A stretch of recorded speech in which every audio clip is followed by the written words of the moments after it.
Totoo naman eh, di ba? Pinipilit na lang natin yung sarili natin na magpaka-busy.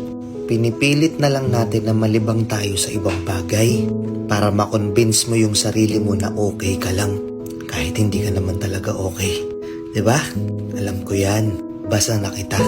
Nililibang mo yung sarili mo para hindi mo na maalala yung mga bagay na nagpapalungkot sa'yo.